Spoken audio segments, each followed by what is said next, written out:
অহিংস গণ অভ্যুত্থান বাংলাদেশ অহিংস সংগঠকদের আলোচনা সভা। ঢাকা বিজয় সরণিতে বাংলাদেশ স্বতন্ত্র প্রার্থী ঐক্য পরিষদের অহিংস গণ অভ্যুত্থান বাংলাদেশের অঙ্গ সংগঠকদের নিয়ে আলোচনা সভা অনুষ্ঠিত হয়। আলোচনা সভায় অনুষ্ঠান উপস্থিত ছিলেন বাংলাদেশ স্বতন্ত্র প্রার্থী ঐক্য পরিষদের চেয়ারম্যান আলহাজ আব্দুর রহমান। অন্যান্য সংগঠকেরা উপস্থিত ছিলেন ফরাদ হোসেন সংগঠক, নাসরিন সুলতানা সংগঠক, রহিমা বেগম সংগঠক, আরব আলী সংগঠক, রুমা সংগঠক, তোফাজ্জল হোসেন সংগঠক, উম্মে হানি সংগঠক, শিউলি খাতুন সংগঠক, ফরিদা খাতুন সংগঠক, ইয়াসমিন আক্তার সংগঠক, আকলিমা আক্তার সংগঠক, অনিতা সংগঠক, মাজিদা সংগঠক, সাইদ মিয়া সংগঠক ও হেলাল সংগঠক।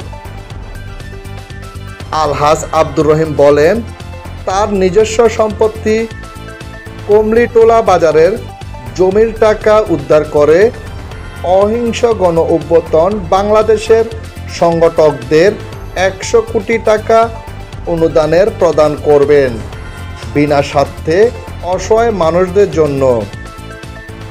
বাংলাদেশ স্বতন্ত্র প্রার্থী ঐক্য পরিষদের চেয়ারম্যান আলহাজ আব্দুর রহিম আরও বলেন, বাংলাদেশ স্বতন্ত্র প্রার্থীর ঐক্য পরিষদ ও মুক্তিযোদ্ধা পরিবারের 8 দফা দাবি নিয়ে দেশব্যাপী অহিংস সংগ্রাম পরিষদ গঠনের আহ্বান জানান। প্রতিটি ইউনিয়ন থেকে শুরু করে জেলা ও বিভাগ পর্যায়ে কমিটি গঠন, 100 কোটি টাকা সুদ মুক্ত রিভলভিং পদ্ধতিতে ঋণ প্রদানের একটি সুনির্দিষ্ট নীতিমালা প্রণয়ন করা, সংগ্রাম আন্দোলন কর্মসূচি কৌশলে নির্ধারণ সহ যাবতীয় কার্যক্রম পরিচালনার জন্য কেন্দ্রীয় কমিটি গঠন করা। কেন্দ্রীয় কমিটির অধীনে সকল স্তর কমিটি গঠিত হইবে। স্বতন্ত্র নির্বাচনে অংশগ্রহণের যোগ্য আগ্রহী সকল নেতৃবৃন্দকে যথাযথ সহযোগিতা করার নীতিমালা প্রণয়ন করা হইবে।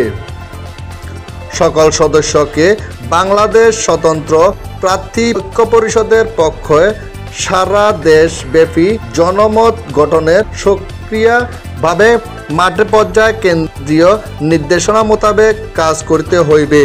উপযুক্ত লক্ষ্যে সমূহ বাস্তবায়নে আগ্রহীগামীদেরকে যথাযথ মূল্যায়ন করা হবে, যেমন তাদের জন্য বিশেষ ঋণ ব্যবস্থা থাকবে।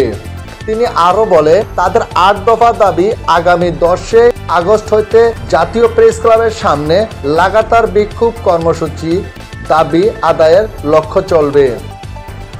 অন্যতম সংগঠক ফরাদ হোসেন বলেন, যেখানে দুর্নীতি হবে সেখানে প্রতিবাদ করবে অহিংস গণ অভ্যুত্থান বাংলাদেশ সংগঠক বিন্দু। 8 দফা দাবিগুলো জানান আলহাজ আব্দুর রহিম। 8 দফা দাবি নিয়ে জনাব আমাদের মাননীয় প্রধান উপদেষ্টা বরাবরে আবেদন করছে। ওনারা এটা রিসিভ করে এই সেই কাগজ এর পরিত্র উপদেষ্টার কার্যালয় থেকে যে চিঠিটা দিচ্ছে সেই চিঠিটা এটা আমাদেরকেও দিলেন কপি।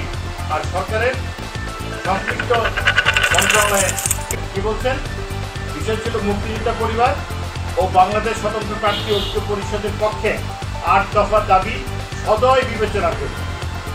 দাবিটা আসছে কোথেকে? দাবিটা আসছে কিন্তু মুক্তিযোদ্ধা পরিবার 8 দফা। প্রথম দাবিটা ছিল, 1 নম্বর দাবিটা ছিল দ্বাদশ সংসদ নির্বাচনে অংশগ্রহণকারী ও নির্বাচনের পক্ষে স্বৈরাচারী সরকারের দূষণের বিচার ও গ্রেফতার করতে হবে। দ্বাদশ সংসদ। 2 নম্বর দাবিটা হাসিনার জুলুমের শিকার ক্ষতিগ্রস্ত ব্যক্তি ও প্রতিষ্ঠানের থানাভিত্তিক তালিকা প্রস্তুত করে জনস্বার্থে অতি গুরুত্বপূর্ণ টপ 10 ঘটনা ব্যবস্থা করা। 3 নম্বর হলো হাসিনা কর্তৃক জুলুম নির্যাতনের বিষয়গুলো জাতীয়ভাবে প্রচার করার মাধ্যমে অন্তর্বর্তীকালীন সরকারকে তাদের ইমেজ বিল্ডিং করতে হবে। 4 নম্বর স্বতন্ত্র প্রার্থীদের নির্বাচনে পূর্বে 1% ভোটারদের সমর্থন নেওয়ার যে বিধান রয়েছে তা বাতিল করতে হবে। 5 নম্বর ভাষান্তর পুনর্বাসন প্রকল্প ও কর্মীলতা বাজারের বিষয়ে জরুরি ভিত্তিতে শহীদ মুক্তিযোদ্ধা পরিবারের দীর্ঘদিনের ঝুলিয়ে রাখা দাবির বিষয়টি উপর পদক্ষেপ করা। দাবি 5 নম্বর ছিল কি, বাসান্তেক পুনর্বাসন প্রকল্প ও কর্মীলতা বাজারের বিষয়ে জরুরি ভিত্তিতে শহীদ মুক্তিযোদ্ধা পরিবারের দীর্ঘদিনের ঝুলিয়ে রাখা দাবির বিষয়টি উপর পদক্ষেপ নেয়। 6 নম্বর আবার বলতেছি, সরকারি টাকা ছাড়াই সাধারণ বস্তিবাসী এবং নিম্নবিত্ত মানুষের জীবন উন্নয়নের জন্য নর্থ প্রপার্টি ডেভেলপমেন্টের গৃহীত পুনর্বাসন প্রকল্প সহ কমপক্ষে 100টি প্রকল্প জরুরি ভিত্তিতে চালু করা উদ্যোগ নেয়। 7 নম্বর বলছি, চলমান এই আন্দোলনে যারা শহীদ হয়েছেন বা হইতেছেন তাদের তালিকা করে তাদেরকে জাতীয় বীরের মর্যাদা প্রদান করতে হবে এবং প্রতিটি পরিবারকে ক্ষতিপূরণ দিতে হবে, আহতদের সুচিকিৎসা ও পুনর্বাসন করতে হবে।